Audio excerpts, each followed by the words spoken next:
Hi అండి. మనము ఇవాళ నుండి హెల్దీ బ్రేక్ఫాస్ట్ సిరీస్ స్టార్ట్ చేద్దామండి. అందులో ముందుగా రాగి చపాతీ తయారు చేసుకునేది చూద్దాం.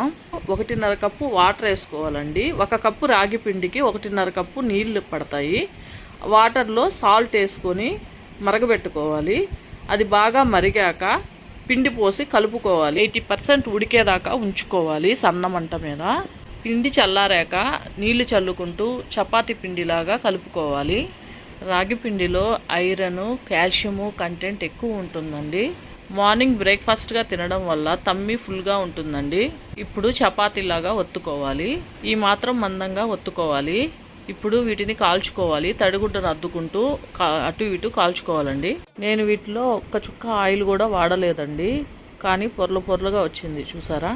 మీరు ఇలాగే ట్రై చేసి ఎలా వచ్చిందో నా కామెంట్ ద్వారా తెలియచేయండి. సబ్స్క్రైబ్ చేసుకోవడం మర్చిపోకండి.